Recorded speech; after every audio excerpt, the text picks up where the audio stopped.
الحمد لله وحده والصلاة والسلام على من لا نبي بعده يا عباد الله السلام عليكم ورحمة الله لبيك اللهم لبيك لبيك لا شريك لك لبيك إن الحمد والنعمة لك والملك لا شريك لك.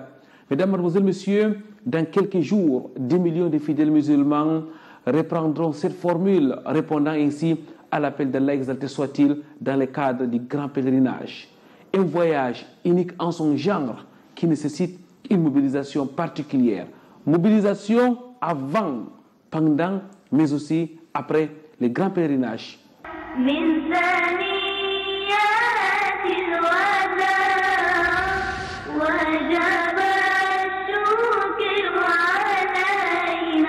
Très chers téléspectateurs, mesdames, mademoiselles, messieurs, bienvenue sur ce plateau de votre émission Vitrine de l'Islam. Nous allons continuer avec notre série d'émissions sur les grands pèlerinages. Arrêt aujourd'hui sur la question comment réussir son Hajj. Ça sera bien sûr dans le cadre de l'entretien. Votre émission Vitrine de l'Islam, c'est aussi au cœur de la société et la salmodie du Saint Al-Qur'an al-Karim. Pour débuter, écoutons, mais surtout méditons la parole d'Allah, exalté soit-il.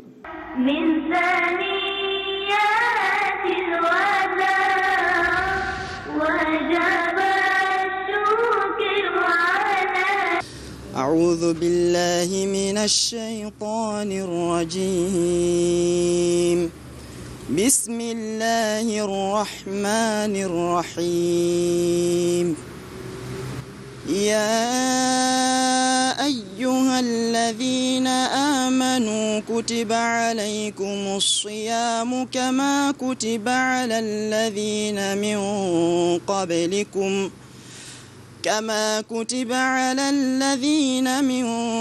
قبلكم لعلكم تتقون أياما معدودات فمن كان منكم مريضا أو على سفر فعدة من أيام أخر وعلى الذين يطيقونه فدية طعام مسكين فمن تطوع خيرا فهو خير له وأن تصوموا خير لكم إن كنتم تعلمون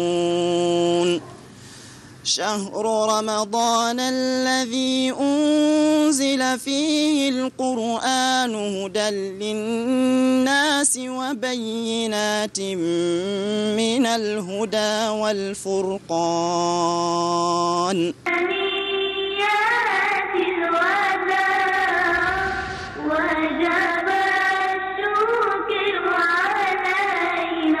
رب اشرح لي صدري ويسر لي امري واحلل عقدة من لساني يفقهوا قولي اللهم لا علم لنا الا ما علمتنا انك انت العليم الحكيم رب زدني علما. Mesdames, Mademoiselles, Messieurs, votre fidélité nous honore sur Canal D International. Bienvenue une fois de plus sur ce plateau de votre rendez-vous du vendredi soir à 16h et du Cameroun, mais aussi la rediffusion le samedi à 6h30. Aujourd'hui, nous allons répondre à la question comment réussir son Hajj. Et pour cela, nous sommes en compagnie de notre imam, Cheikh Mohamed Ali Bayero. Assalamu alaikum wa rahmatullahi wa barakatuh, ya imam. Wa alaikum assalam wa rahmatullahi wa barakatuh. Imam Mohamed Ali Bayero, mesdames, mademoiselles, messieurs, qui est membre du comité des oulémas de votre émission Vitrine de l'Islam, enseignant, imam et prédicateur sur le triangle national.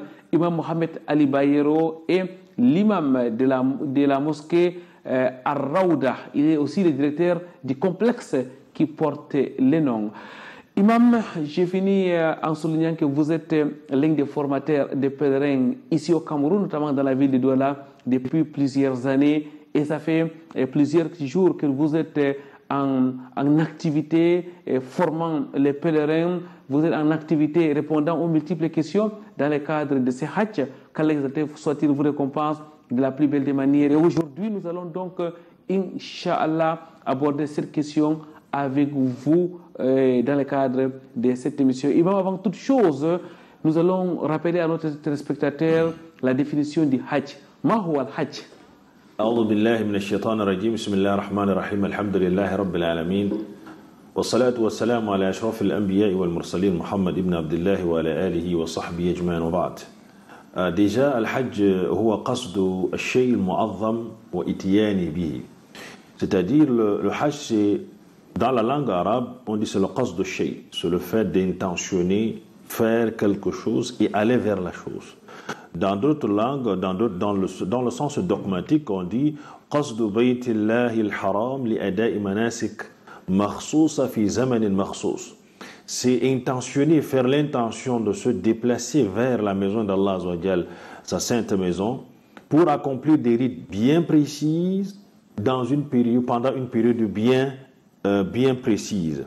C'est la raison pour laquelle les autres ulama ont défini également le hajj dans le sens dogmatique comme yani ziyarati makanin muayyan fi zamanin muayyanin yani bi niyyati ada'in manasik ba'd al-ihram laha.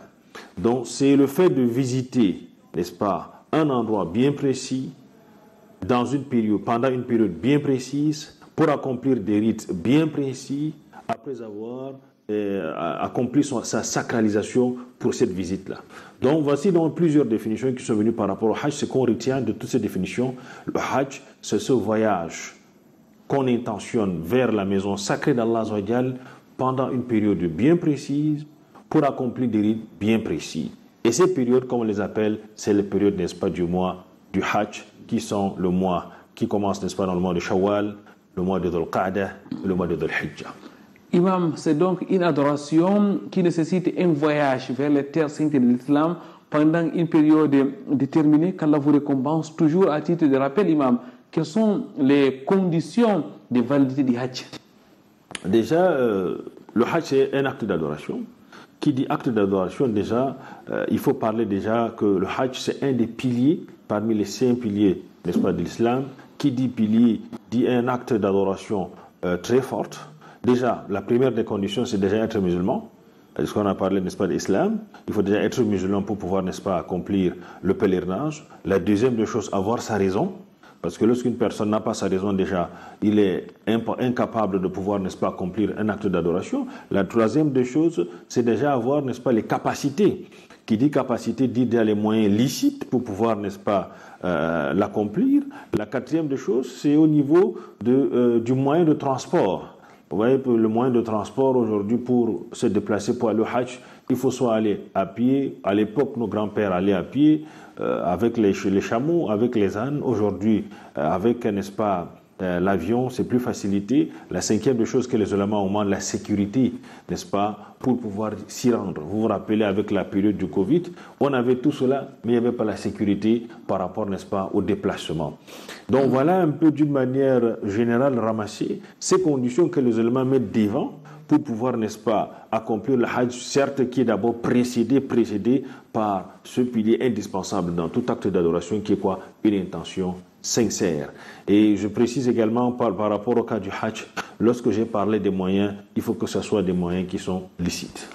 Jazakumullahu khairan, Imam, pour tous ces éléments. Alors, Imam, on comprend que le Hajj, c'est une adoration qui nécessite effectivement des conditions bien précises. Le Hajj est donc destiné à une certaine catégorie de personnes, en quelque sorte. Exactement, parce que le Hajj n'est pas... Allah a dit « Walillahi ala nasi hijjul bayti man istata'a ilayhi liman istata'a ilayhi sabila » Allah a dit dans le Coran, il est un devoir, n'est-ce pas, envers Allah d'accomplir le pèlerinage pour visiter, n'est-ce pas, cette maison sainte-là. Bon, ici, le devoir pour ceux-là qui ont les moyens, pardon, je précise bien, il est un devoir envers Allah pour ceux qui en ont les moyens d'aller faire le pèlerinage à la maison sainte. Donc les moyens ici, à l'istita'a, ce n'est pas donné à n'importe qui. Allah a précisé parce que sachant qu'une personne peut avoir les moyens, mais elle n'est pas en bonne santé. Elle est paralysée. Une personne peut avoir la santé, mais elle n'a pas les moyens de pouvoir se déplacer. Et surtout de nos jours, avec ce que nous connaissons comme coût du pèlerinage, comme condition, comme procédure. Ce n'est pas qui veut, mais c'est qui peut. Dans quelques jours, Imam Mohamed Ali Bayero, des fidèles musulmans camerounais et même des autres pays vont donc se déplacer vers la Mecque afin d'accomplir le grand pèlerinage. Imam, à ces jours-ci, avant les jours du départ, comment les fidèles musulmans, les futurs pèlerins doivent-ils se comporter pour avoir un hajj valide? Bismillah ar-Rahman ar-Rahim. Déjà, comme tout acte de dévotion, il faut d'abord commencer par la première des choses, c'est d'abord avoir une bonne intention, savoir le pourquoi on le fait. Déjà, le pourquoi on le fait détermine déjà l'intention du serviteur. La deuxième des choses, il faut se préparer pour le hajj. Le hajj, c'est une forme d'adoration. Comme on a dit en islam, il y a près de 3 formes. Il y a l'adoration physique, c'est-à-dire avec le physique. Il y a l'adoration avec les moyens, comme la zakat. Il y a l'adoration également avec le déplacement, markabiya, comme on dit. Le voyage, c'est un voyage qui est différent des autres voyages. On peut se lever, on va à Dubaï, on n'a pas la récompense. On peut aller dans n'importe à Jeddah, on n'a pas la récompense. On peut aller à Riyad, on n'a pas la récompense. Mais lorsqu'on dépense son argent pour aller à la Mecque, alors là, pour faire, avec l'intention de faire le hajj, on a la récompense. D'où l'importance, n'est-ce pas, de, première des choses, assainir son intention, savoir le pourquoi on le fait. La deuxième des choses, n'est-ce pas, préparer les moyens licites et apprêter les moyens licites pour dépenser durant tout ce voyage. Pourquoi? Parce qu'Allah Azzawajal, il est bon et pur, comme le prophète dit, Inna Allah tayyibun la yaqbal illa tayyiba. Allah Azzawajal, il est bon et pur, il n'accepte que ce qui est bon et pur. La troisième des choses, il faut déjà se réconcilier. Vous savez, voyager, quitter ce pays, quitter le chez-soi, ayant, n'est-ce pas, des problèmes avec les proches, avec les frères, c'est pas une bonne chose. Surtout pour faire le pèlerinage, il faut se réconcilier avec ceux-là qui sont autour de nous, faire ce qu'on appelle la tawba déjà, personnelle déjà, entre soi et Allah Azzawajal, et également la réconciliation avec ceux qui sont autour de nous. La cinquième des choses qu'il faudrait penser également pour se préparer pour un bon hajj, c'est de faire également, de rembourser d'abord ses dettes. C'est très important. Ne voyageons pas, n'allons pas en pèlerinage avec les dettes, parce que vous savez, il y a des gens qui ont des difficultés, qui ont des dettes, et lorsqu'ils obtiennent un peu d'argent, le problème, c'est d'aller faire le pèlerinage. C'est bien bon, mais les dettes, c'est-à-dire les dettes sont prioritaires. Parce que le croyant qui se retrouve endetté, subhanallah, c'est le problème, vous savez, le Cheikh Kouiranga, vous savez, le verset le plus long du Coran, c'est le verset de la dette. C'est pour montrer sa particularité. Et le prophète ne prie pas sur les endettés. Donc, le bon pèlerinage se prépare en remboursant les dettes. Le 6e point qu'il faut rappeler, le bon pèlerinage se prépare en faisant son testament. C'est très important. Jazakumullahu khairan étant autant de points essentiels pour pouvoir préparer son hajj dans la sérénité, pour pouvoir réussir, si vous voulez, la préparation de son hajj. Imam Mohamed Ali Bayero, lorsqu'on vous écoute, on se rend compte que l'intention, la bonne intention est l'une des clés de réussite du hajj. Le prophète sallallahu alayhi wa sallam a dit dans le hadith rapporté par Omar al-Khattab pour tout acte de dévotion, innamal a'malu bin-niyat. N'est-ce pas, le prophète sallallahu alayhi wa sallam a dit les actes dépendent, n'est-ce pas, de la nature de les intentions. Dans le hajj également, comme on a dit, qasdu shay, n'est-ce pas, mu'azzam, itiyanu bihi, qasdu baytillahi al-haram, n'est-ce pas, li'ada'i manasik makhsousa fi zaman makhsous. Donc il y a le qasd, al-qasdu, ça vient du cœur. C'est-à-dire que c'est l'intention de se déplacer pour aller vers la maison d'Allah. Donc l'intention est l'élément fondamental. Allah nous a dit dans le Coran, et le prophète l'a rappelé maintes fois dans les hadiths, Allah d'abord l'a dit, le cœur est important, c'est l'organe qu'Allah voit le plus. Le prophète nous a dit, donc l'intention est l'élément fondamental. Pourquoi? Parce que déjà, il y a des gens, lorsqu'ils partent faire le pèlerinage, ils oublient qu'ils partent faire un acte de dévotion. Ils prennent cela comme si c'est un voyage peut-être pour se faire voir. C'est la raison pour laquelle, lorsqu'ils veulent aller faire le pèlerinage ou lorsqu'ils reviennent du pèlerinage, ils insistent à ce qu'on change leur carte d'identité, qu'on doit les appeler hajj. Ils doivent mettre une dent en or afin que les gens constatent qu'ils ont fait ce pèlerinage. C'est un acte de dévotion comme les prières que nous faisons. Est-ce que pour faire la prière, on est obligé de faire les bruits ou les boucans? D'autres font les walima. D'autres sont accueillis à l'aéroport avec les gâteaux, avec les bougies, avec le labbaik Allahumma labbaik. Il y a beaucoup de ces innovations, de ces pratiques qui créent chez le pèlerin, n'est-ce pas, l'ostentation. C'est la raison pour laquelle son intention doit être sincère dans le but, n'est-ce pas, de le faire déjà pour répondre, n'est-ce pas, à l'appel d'Allah, parce qu'il le dit avec la bouche, labbaik oh Allah, je réponds à ton appel. C'est à l'appel d'Allah qu'on répond. Et si Allah nous choisit en tant que serviteurs et nous privilégie parmi tant ces serviteurs pour nous appeler, nous faciliter les moyens d'y aller, alors là, il faudrait qu'on le fasse avec une intention sincère, on le fasse d'une manière sincère, sans faire tout ce que nous voyons que les autres font, n'est-ce pas, avec les selfies et autres, et en passant qu'il y a une loi qui a été votée par rapport à cela. Non. Il faut donc faire attention, mesdames, mademoiselles, messieurs, et pour ne pas gâter son pèlerinage, pour ne pas faire un voyage de tourisme. L'intention est donc l'une des clés de réussite du grand pèlerinage. Imam Mohamed Ali Bayero, vous avez aussi insisté sur la licéité des biens. Aujourd'hui, beaucoup se déplacent vers la maison sainte de l'islam avec des biens mal acquis. Il faut appeler les chats par son nom. Vous savez, le prophète sallallahu alayhi wa sallam nous a dit que lorsque vous arrivez à Mina, le Yom al-Tarwih, le 8e jour,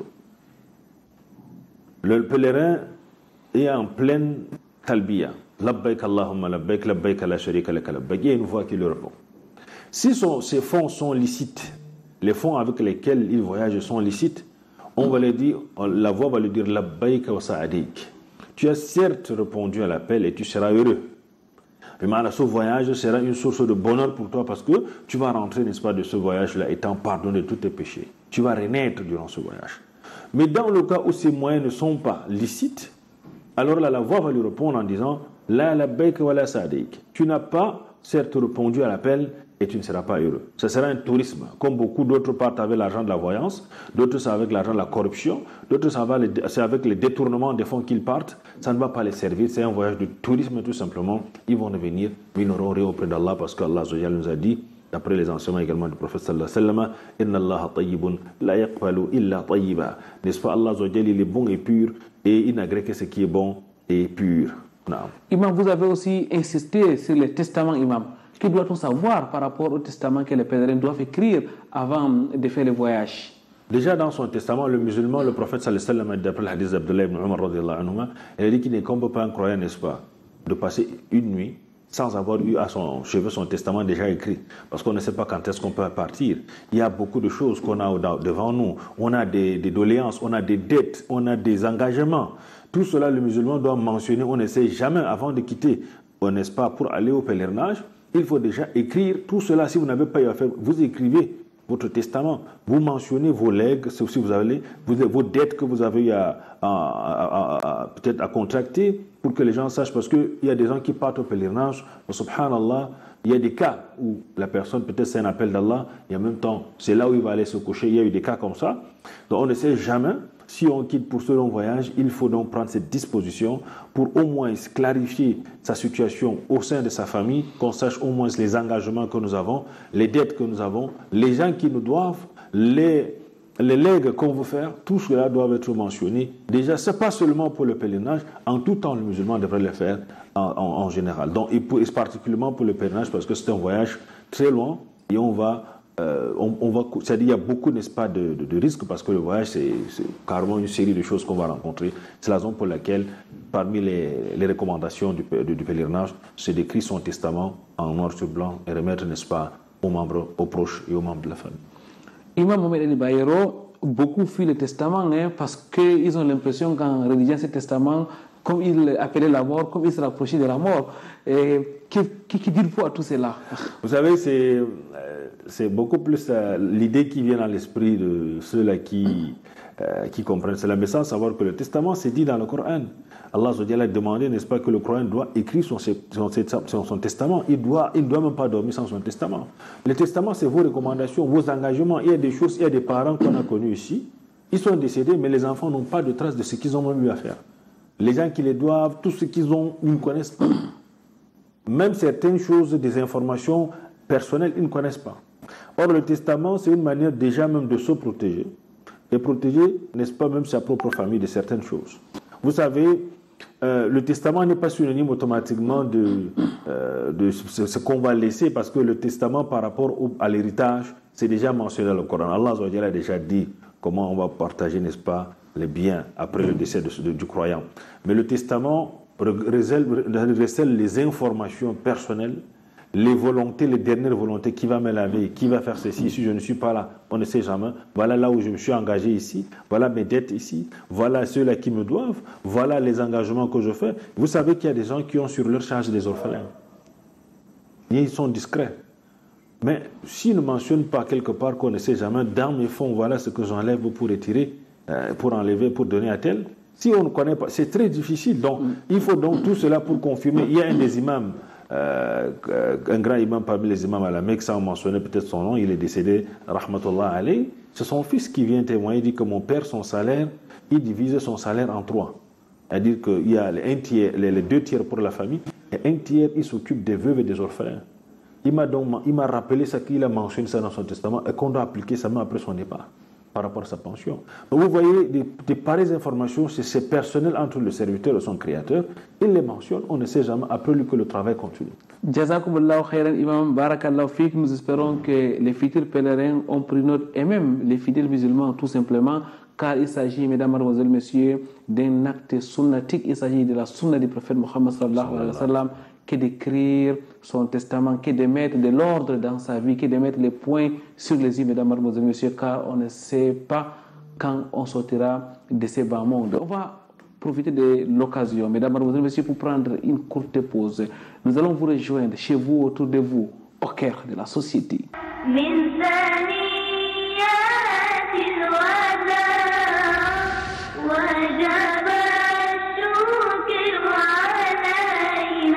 C'est la suite de votre émission Victime de l'Islam. Mesdames, mademoiselles, messieurs, nous répondons à la question comment réussir son Hajj.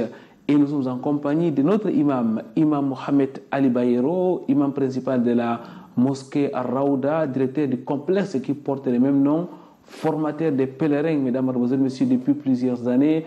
Imam Mohamed Ali Bayero, nous sommes en train donc d'évoquer des points essentiels pour pouvoir réussir son Hajj, avant d'abord même de faire le voyage. Vous avez évoqué l'intention qui a une place de choix. L'intention, c'est un construit. Imam, vous avez aussi parlé de la nécessité des biens. Il faut avoir les biens propres. Vous avez, Imam, insisté sur les testaments. Imam Mohamed Ali Bayero, lorsqu'on vous écoute parler, on voit que le Hajj, c'est vraiment du sérieux. Bismillah ar-Rahman ar-Rahim. Évidemment, le Hajj, c'est le voyage de la vie, comme on l'appelle. C'est un voyage de la vie et ce n'est pas une blague. J'ai l'habitude de dire à mes différents participants à la formation, aux séminaristes, avant de partir, avant de quitter le pays, faites un agenda, un programme bien calé pendant votre séjour à la Mecque. Parce que vous n'allez pas jouer, le temps est capital pour vous là-bas durant votre séjour. Donc ce n'est pas de la blague, ce n'est pas du tourisme, c'est un voyage spirituel, c'est une adoration. Et pour pouvoir réussir, il faut se préparer. Et la meilleure façon de se préparer, c'est d'avoir un agenda de ce jour là-bas à Madina, que ce soit à la Mecque, pour ne pas aller, n'est-ce pas, se retrouver dans les mauvaises compagnies. Il y a tous ces éléments-là qui font à ce que le pèlerin va passer tout son temps à raconter des histoires. Parce que vous savez, le prophète a dit, sallallahu alayhi wa sallam, man hajja, walam yafsuq, walam yarfuth, raja'a yawma waladathu ummuh. Donc le prophète sallallahu alayhi wa sallam dit, celui qui fait le pèlerinage, il ne dit pas des propos, n'est-ce pas, les propos obscènes. Et c'est le fous. C'est les propos obscènes, certains actes, c'est-à-dire les actes, les péchés beaucoup avec la langue. Il ne raconte pas, il ne calomnie pas. Il ne fait pas les actes interdits, peut-être les relations interdites, les actes, n'est-ce pas, qui sont interdits. Durant tout son jeûne, durant tout son pèlerinage, il rentrera comme le jour où sa maman l'a mis au monde. Donc ici, il faudrait que le pèlerin sache exactement qu'il va dans un voyage, comme on dit, le voyage de la vie. Parce que le prophète sallallahu alayhi wa sallam a dit, Al-Hajj al-Mabrour, laysa lahu jazaa'un illa al-Jannah. Donc un Hajj pieusement accompli n'a de récompense que le paradis. Donc, et pour cela, le paradis, on l'a dit, a un prix. Le prophète sallallahu alayhi wa sallam nous a dit ça. Le prix du paradis, c'est de se préparer tôt. Et pour se préparer tôt, il faut se lever tôt. Et pour arriver tôt, il faut, n'est-ce pas, se préparer, il faut aller rapidement. Donc c'est la raison pour laquelle la meilleure façon, n'est-ce pas, de réussir son Hajj, c'est de se préparer à l'avance et parmi les préparatifs qu'on avait à rester, d'avoir un agenda calé et surtout de contrôler sa compagnie. il faut savoir exactement ce qu'on va faire sur les terres saintes de l'islam. Imam, c'est comme si il fallait préparer tous les voyages, il fallait savoir exactement où est-ce qu'on met les pieds, comment est-ce qu'on doit dépenser son temps, comment est-ce qu'on doit dépenser son argent. En réalité, comment est-ce qu'on doit se comporter minute après minute pendant cette courte période qu'on passe pendant la période du grand pèlerinage. Évidemment, parce que c'est la raison pour laquelle on conseille aux pèlerins de ne pas aller là-bas sans se former, sans passer, n'est-ce pas, par une formation pour connaître au moins déjà là où ils partent. Parce que vous savez, le fait qu'on ne sache pas là où on va, ou bien ce qu'il faut faire là où on part, c'est un peu difficile. C'est la raison pour laquelle, pour pouvoir réussir à son agenda, pour pouvoir réussir à son pèlerinage, il faut passer par une formation. Alhamdulillah, alhamdulillah, certainement beaucoup de pèlerins se sont formés. Imam, vous-même, vous avez formé de nombreux pèlerins. Et c'est le triangle national, que ce soit à Marwa, à Garoua, à Ngaoundéré, ici à Douala, à Yaoundé, à Bertoua, un peu partout où les fidèles musulmans se sont formés. Qu'Allah soit-il les assiste. Imam Mohamed Ali Bayero, le départ, c'est dans bientôt. Maintenant, je voudrais vous demander quel comportement est-ce que les futurs pèlerins doivent-ils avoir les jours du départ pour le grand pèlerinage, les grands jours en quelque sorte? Oui, déjà, il faut amener, comme on a dit, après avoir précité ce qu'on a eu à dire, les préparatifs, les têtes, les petites choses qu'il faut faire, c'est déjà le choix déjà de la compagnie, des personnes avec qui, parce que vous savez, la compagnie est très importante durant le voyage, et même durant le séjour à la Mecque là-bas, parce que vous savez, dès l'aéroport déjà, il y a beaucoup de gens qu'on voit. Donc, déjà le soir, avant de quitter, il faut se réconcilier avec tout le monde, demander pardon à tout le monde, et n'est-ce pas, faire une bonne intention par rapport à son voyage. Et surtout, déjà avant le départ, il faut prendre le nécessaire. Vous savez, quitter le Cameroun, aller à la Mecque, c'est un voyage, un long voyage. Qui dit un voyage, il faut prendre des provisions. La meilleure des provisions, c'est la crainte d'Allah, certes, mais également il faut prendre les provisions de la santé, etc. C'est pour ça qu'il faut faire, n'est-ce pas, bien sa valise. Faire bien sa valise, c'est quoi? Première des choses, c'est de prendre également le nécessaire, c'est-à-dire comme les remèdes, les comprimés, les petites choses comme ça par rapport à la variation du climat de l'autre côté, les remèdes par rapport, n'est-ce pas, à la grippe, par rapport à beaucoup de choses. Il faut donc s'y préparer et prendre également le matériel. C'est pour cela que lors de la formation, on insiste, n'est-ce pas, auprès des pèlerins de prendre le matériel nécessaire durant leur séjour, quittant, n'est-ce pas, des médicaments, l'habillement adéquat par rapport à là où ils vont, et également le matériel qui doit les accompagner durant, n'est-ce pas, leur séjour là-bas à la Mecque, n'est pas aller, n'est-ce pas, pour une exhibition, n'est pas aller avec des grandes valises, c'est aller, n'est-ce pas, avec le nécessaire, le strict nécessaire, minimum pour pouvoir, n'est-ce pas, accomplir, n'est-ce pas, son pèlerinage dans les bonnes conditions, et surtout, comme je l'ai dit, après avoir apprêté, n'est-ce pas, tout ce qu'il faut apprêter, choisir les bonnes personnes avec qui on doit, n'est-ce pas, faire ce voyage et accomplir ce pèlerinage. Imam Mohamed Ali Bayero, imaginons que les futurs pèlerins aient quitté de son pays, il est déjà arrivé à la Mecque. Pendant les grands séjours, les séjours qu'il va donc passer sur les terres saintes de l'islam, comment doit-il se comporter? Quels sont les points importants afin qu'il puisse effectivement réussir son hajj comme il se doit? Déjà, les pèlerins, si on prend le cas des Camerounais, lorsqu'ils quittent ici, ils vont aller vers Madina pour passer un séjour, déjà avec les premiers, ils vont descendre vers Jeddah, ils vont aller à Madina. À Madina, il y a une manière de maximiser. Ce n'est pas le pèlerinage déjà à Madina, c'est la visite de la mosquée du prophète sallallahu alayhi wa sallam. Mais il y a des récompenses parce que la mosquée du prophète sallallahu alayhi wa sallam, accomplir une prière, c'est égal à 1000 par rapport aux autres mosquées. La visite du prophète sallallahu alayhi wa sallam est très importante. L'accomplissement, n'est-ce pas, des ablutions de chez soi et pour se rendre à la mosquée de Quba nous accorde, n'est-ce pas, la Umrah, la récompense.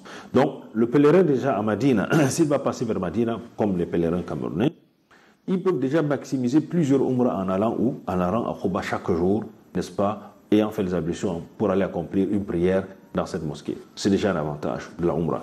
La deuxième des choses, il y a la Rawda dans la mosquée du prophète sallallahu alayhi wa sallam qu'il faut y aller maximiser parce que les invocations sont exaucées. Donc le pèlerin doit donc maximiser ces points-là pour pouvoir, n'est-ce pas, avoir, n'est-ce pas, un maximum de récompenses étant déjà à Madina et ne pas plutôt dépenser l'argent ou aller se balader dans les supérettes pour perdre le temps par curiosité et perdre, n'est-ce pas, le séjour à Madina c'est-à-dire que dans les futilités. Donc il y a dans ces points-là, il y a avec d'autres points.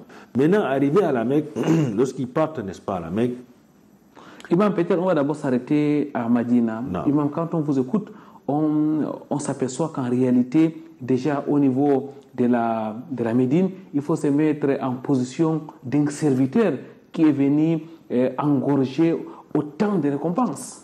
Exactement. Et pour pouvoir avoir ces récompenses, il faut comment être humble. Être humble et être compréhensible. Vous savez, il y a des pèlerins, lorsqu'ils partent de l'autre côté, s'ils ne sont pas humbles et ils ne sont pas patients, c'est très difficile la cohabitation avec les autres. Il y a des gens qui passent tout le temps pendant le pèlerinage à se plaindre par rapport aux gens, par rapport aux services. Ils partent pour aux conditions de vie. Ils partent pour un acte de dévotion. Ils ne partent pas là-bas qu'on les traite comme des princes ou bien comme des reines, je ne sais pas. Ils partent pour adorer Allah. Ils doivent bien se comporter comme les adorateurs. On comprend qu'ils ont dépensé des sommes, mais il faut qu'ils comprennent qu'il y a des réalités sur le terrain. On ne peut pas peut-être satisfaire chacun comme ses choix, comme chez soi à 100%. Il y a donc des conditions. Donc il faut donc se comporter en serviteur ayant des objectifs clés. Comme je l'ai dit, avoir un agenda au préalable est très important. Et surtout, un autre élément que j'ai conseillé, c'est son bloc-notes. Le bloc-notes, c'est quoi en fait? C'est dans lequel, étant ici au pays, vous avez écrit tous vos problèmes. Tous vos problèmes. Les problèmes de vos gens. Les situations que vous avez et même les différentes personnes que vous connaissez qui vous ont demandé. Parce que généralement, lorsqu'une personne se rend au pèlerinage, il y a les doléances. Ne m'oublie pas, mentionne-moi, etc. Donc tout cela, il note. Parce que lorsqu'il va là-bas, il a donc ce privilège d'être un privilégié, un des invités d'Allah Azzawajal, et il a ce privilège d'être exaucé. Donc c'est la raison pour laquelle, donc, lorsqu'il est donc à Madina, déjà, il commence à la Rawda, à invoquer Allah Azzawajal au maximum, et à accomplir les prières, les nawafil au maximum déjà dans la mosquée du prophète sallallahu alayhi wa sallam, parce qu'il y aura 1000. Et s'il y a possibilité de visiter la mosquée de Quba, parce qu'il y a également la possibilité d'avoir la Umrah chaque fois. Masha'Allah. Imam, après donc la Médine, c'est directement la Mecque. Inch'Allah, déjà à la Mecque, c'est pour accomplir déjà la Umrah, voilà où commence déjà le pèlerinage. Parce que beaucoup pensent que lorsqu'ils arrivent à Madina, ils ont commencé déjà le Hajj là. Le Hajj commence lorsqu'on quitte Madina pour aller déjà à la Mecque. On commence avec la Umrah, on se sacralise étant à Dhul Hulayfa. N'est-ce pas, pour les gens qui quittent, n'est-ce pas, de Madina, lorsqu'ils se sacralisent, ils sont dans la talbiya jusqu'à ce qu'ils arrivent à la Mecque pour faire, n'est-ce pas, la Umrah. Et la talbiya, c'est quoi? Labbaik Allahumma labbaik, labbaik la sharika laka labbaik, inna alhamda wa ni'mata laka wal mulk la sharika lak. Oh Allah, je réponds à ton appel. Oh Allah, je réponds à ton appel. Labbaik la sharika laka labbaik. Oh Allah, je réponds à ton appel, tu n'as pas d'associé. Inna alhamda, les louanges te reviennent. Wa ni'mata, toutes les grâces te reviennent à Allah. La sharika lak, tu n'as pas d'associé. Labbaik Allahumma labbaik. Oh Allah, je réponds à ton appel. Donc il faut rappeler que lorsque vous dites la talbiya, vous répondez à l'appel d'Allah Azzawajal qui a été lancé par le prophète Ibrahim alayhi salam il y a de cela des milliers d'années, qu'on ne sait même pas combien de temps. Et Allah Azzawajal l'avait demandé wa adhin bin nas. Oh, appelle les gens, n'est-ce pas, qu'ils viennent au Hajj. Il a donc fait cet appel depuis cette période-là. Le prophète sallallahu alayhi wa sallam nous a dit que même ceux-là qui ne sont pas encore venus au monde ont entendu l'appel. Donc lorsque vous répondez, vous allez au Hajj, vous êtes dans cette personne qu'Allah a la facilité de répondre à cet appel parce que ce n'est pas tout le monde qui le fait. Donc c'est un privilège, c'est un honneur lorsqu'on se retrouve, n'est-ce pas, dans cette situation-là. Et pour cela, il faut donc respecter le sens, le poids des mots qu'on prononce en disant qu'on répond à l'appel d'Allah. On ne va pas répondre à l'appel d'un être humain, mais c'est le créateur des cieux et de la terre. Donc pour cela, on est donc privilégié. Et pour cela, il faut se comporter durant, n'est-ce pas, toute cette période-là. Non. Imam, dès le lancement du grand pèlerinage, dès le top départ, à partir de l'endroit où on doit entrer en état d'Iram au niveau du Mikat, on voit que le Tawhid est au cœur de l'adoration du Hajj, Imam. Exactement, puisque en fait, lorsqu'on entre en état d'Ihram, on dit Labbaik Allahumma bi umratin. Rabbaik Allahumma umratan. Je réponds à l'appel d'Allah en accomplissant cet acte de Umrah. Donc déjà, tout ce qu'on fait, c'est pour Allah. On a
ils oublient qu'ils sont en état d'ihram. Lorsqu'on dit qu'on est en état d'ihram, on est dans le pèlerinage. Donc, lorsque vous adorez Allah, vous récitez le Coran, vous faites vos prières, et que vous êtes fatigué, c'est meilleur pour vous de vous reposer que d'aller retrouver les gens pour taper le commentaire ou vous balader dans les tentes, n'est-ce pas, de Mina pour voir les pays ou bien pour voir les gens comme ça ne va pas vous servir parce que vous n'êtes pas allé là-bas pour cela. Vous êtes allé là-bas pour répondre à l'appel d'Allah et vous n'avez pas cessé de répondre cela, de réciter cela. Donc à Mina, maximisez autant qu'on peut se faire et n'oubliez pas surtout le 9e jour qui est le jour de Arafat, qui est, n'est-ce pas, même le pèlerinage, parce que le prophète sallallahu alayhi wa sallam dit Al-Hajj, il a tout résumé, le Hajj en disant Al-Hajj Arafat. Donc le Hajj même c'est le jour de Arafat. Et ce jour-là, vous savez, lorsqu'on amène les pèlerins dans leur tente là-bas à Arafat, il y a ceux également qui sortent pour aller se balader, pour aller vers la monticule, parce qu'ils veulent, Allahu Alam, voir quoi, on ne sait pas.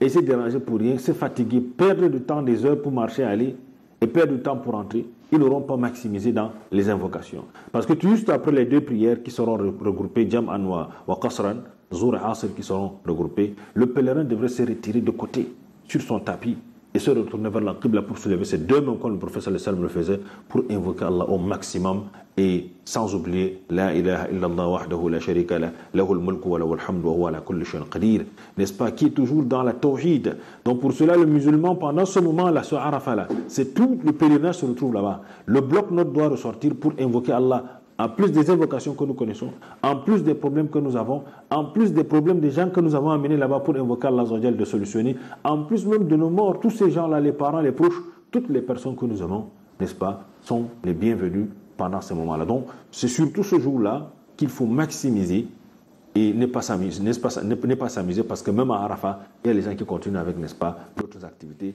qui ne cadrent pas avec le pèlerinage. Imam, il faut donc en quelque sorte rester focus sur le but, rester focus sur Allah exalté soit-il. Il faut donc garder les caps en ayant toujours la sincérité. Imam, c'est comme si vous étiez de nous dire que l'intention, la sincérité, c'était construit avant, pendant et même après les Hajj.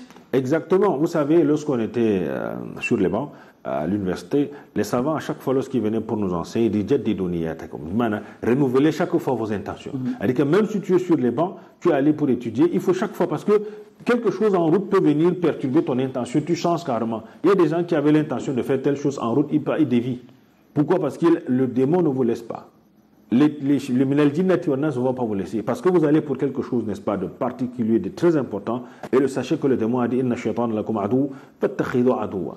Innama yad'u hizbahu liyakunu min ashabis sa'ir. Donc, il ne va pas vous laisser. Il y a les minal-jinnati wan-nas. Il y a des gens qui ont venu vous perdre, vous provoquer. Évitez, renouvelez vos intentions, restez focus. Et à chaque fois, demandez à Allah de vous aider à être sincère et à garder la sincérité jusqu'au bout. Parce qu'il y a des gens de foi qui quittent. Pour arriver, avant d'arriver, l'intention se gâte. Pourquoi? Parce qu'il va dévier, l'ostentation va entrer, etc. Donc, c'est la raison pour laquelle il faut rester focus, comme on l'a dit, concentré et faire très très attention par rapport au regard d'Allah qui est toujours pointé vers notre cœur, parce que c'est ce qu'Allah voit le plus chez le serviteur, avant de voir ses actions. Attention donc aux selfies, attention donc aux vidéos, attention aussi à la mauvaise compagnie, Cheikh. Très important parce que vous savez, il y a une loi qui a été, si on espère qu'on va appliquer ça, qui a été votée par le royaume pour interdire, n'est-ce pas, les selfies, n'est-ce pas, pendant les périodes, n'est-ce pas, de rite. Parce que vous savez, il y a des gens, lorsqu'ils sont en train de marcher même au niveau, lorsqu'ils sont à Arafat, ils font les selfies pour montrer aux gens qui sont à Arafat. Subhanallah. Comment est-ce que le serviteur peut être en pleine prière, il se filme pour dire que je suis en train de prier? Ça ne se fait pas. Donc, c'est des moments clés et ça doit rester entre le serviteur et son créateur. Ça n'a pas besoin d'être vu ou, n'est-ce pas, partagé dans les réseaux inutilement pour ainsi altérer, voire salir, n'est-ce pas, la récompense qui devrait être. Et la compagnie, comme on a dit, Allah a dit dans le Coran, Ya alladhina amanu taqullaha wa kunu ma'as sadiqin. Ô vous les croyants, craignez Allah et recherchez la compagnie des véridiques. Et le prophète sallallahu alayhi wa sallam a dit, lorsque Allah veut du bien à son serviteur, il lui donne un bon compagnon. Le bon compagnon, c'est très très important. Et ça, je le dis même à nos futurs pèlerins, c'est dès l'aéroport ici, là. Il faut déjà voir les têtes des personnes avec qui vous allez rester, même dans vos chambres. Il faut chercher un bon groupe qui va vous aider, n'est-ce pas, à vous rappeler d'Allah, qui va vous aider, n'est-ce pas, à maximiser, non les groupes des gens qui aiment les commérages ou les causeries inutiles ou les gens qui aiment les balades, sinon c'est contagieux. Jazakumullahu khairan, Imam Barakallahu Fik. Mesdames, Mademoiselles, Messieurs, les Hajj nécessitent effectivement une véritable préparation, des efforts considérables pour pouvoir donc réussir à maximiser, à avoir des récompenses pendant cette période. Imam Mohamed Ali Bayero, à chaque instant donc du voyage, il faut garder la sincérité. À chaque instant du voyage, il faut se référer à son agenda. À chaque instant du voyage, il faut se rappeler que les Hajj et la Umrah sont destinés à l'exalter, soit-il en quelque sorte, que ce soit à l'aéroport, que ce soit à la Médine, que ce soit à la Mecque, que ce soit à Mina, que ce soit à Muzdalifa, que ce soit à Arafat, pendant tous ces moments clés et uniques. Exactement. Le serviteur doit, n'est-ce pas, se rappeler ces moments clés-là, parce que c'est un voyage, comme je dis, de vie. Et ça, il doit se rappeler également du parcours, même, n'est-ce pas, du prophète sallallahu alayhi wa sallam, du prophète Ibrahim alayhi salam. Lorsqu'il fait le sa'i entre Safa et Marwa, il pense un peu... Il doit reméditer en quelque sorte. Reméditer, oui, l'effort de Hajar qui marchait pour chercher l'eau pour son enfant. Lorsqu'il fait le tawaf, il se rappelle de tous ces moments-là, il essaie de se remémorer. Ça va essayer, n'est-ce pas, de l'aider à se retrouver, n'est-ce pas, dans cette atmosphère, dans cette ambiance, n'est-ce pas, du pèlerinage tel, n'est-ce pas, accompli par le prophète sallallahu alayhi wa sallam, et surtout maximiser le dhikr. Le dhikr avec la langue d'une manière permanente, c'est en fait l'objectif, n'est-ce pas, de ce pèlerinage-là, pour pousser le fils d'Adam à mieux se contrôler, à mieux, n'est-ce pas, contrôler sa langue et même ses actions et même, n'est-ce pas, ses différents mouvements. C'est également une autre école pendant laquelle le musulman part se former sur d'abord la relation entre le serviteur et son créateur et également la relation entre le serviteur et les autres qui sont autour de soi, parce que vous savez, entre la langue et les dents, il y a toujours le frottement. Lorsqu'on partage la chambre avec les autres, c'est pas évident. C'est lorsque vous voulez vous reposer, c'est en ce moment que l'autre allume pour vouloir lire, ou lorsque vous êtes en train de vous reposer, c'est pendant ce temps que l'autre est en train d'appeler au téléphone, etc. Donc, cette cohabitation dans les tentes, il faut beaucoup de patience. Cette cohabitation dans les chambres d'hôtel, il faut beaucoup de patience. Cette cohabitation sur le mont, n'est-ce pas, Arafat, il faut beaucoup de patience, parce que vous allez voir un peu de tout, et il faut beaucoup de patience, même lors des Jamarat, n'est-ce pas, lorsqu'on va pour lapider les stèles, il faut beaucoup de patience et de compréhension. C'est une école, n'est-ce pas, du comportement que le musulman, n'est-ce pas, acquiert durant ce pèlerinage. Il faut s'armer de la piété, il faut s'armer de la patience, mesdames, mademoiselles, messieurs, pendant ces grands rassemblements des millions de fidèles musulmans qui viennent de par le monde. Imam Mohamed El Bayero, qu'Allah vous récompense pour ces enseignements. Nous arrivons pratiquement à la fin de cette émission. Le temps pour nous juste de prendre votre dernier mot à l'endroit de ceux qui nous regardent à travers la chaîne leader Canal D International. Oui, déjà, un autre conseil, vous savez, il y a des gens qui ne sont pas habitués à la masse.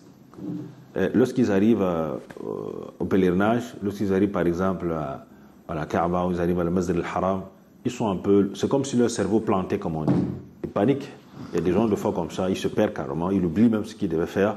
Donc, ce qu'on conseille à nos pèlerins, c'est de beaucoup invoquer Allah Azza wa Jal.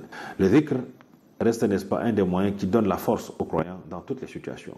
Donc, pour certains qui ont les difficultés, parce qu'il y a d'autres même qui sont de fois, qui s'évanouissent, qui étouffent. On a vu des cas comme ça, lorsque la personne voit c'est-à-dire que des millions de personnes qui sont là au même moment, sur une même place, ça crée, n'est-ce pas, une certaine panique. Donc, il faut se contrôler, chercher la compagnie de ceux-là qui pourront, n'est-ce pas, vous conseiller, vous orienter, surtout, la compagnie des savants. Restez avec un savant à côté, parce qu'il y a souvent les oublis, il y a toujours les erreurs. Et pour pouvoir les réparer, ce n'est rien qu'un savant à côté de vous pour vous conseiller, vous orienter. Beaucoup de dhikr, ça reste, n'est-ce pas, l'objectif principal de tout ce voyage-là. C'est un voyage de vie, c'est un voyage qui change, n'est-ce pas, le destin du fils d'Adam, parce que le prophète sallallahu alayhi wa sallam nous a dit, le fils d'Adam revient comme le jour où Allah l'a mis à la surface de la terre, il renaît. C'est le voyage de la renaissance. Et pour cela, ça a un prix. Et le prix, c'est la piété, la crainte d'Allah, avant, pendant et après ce voyage.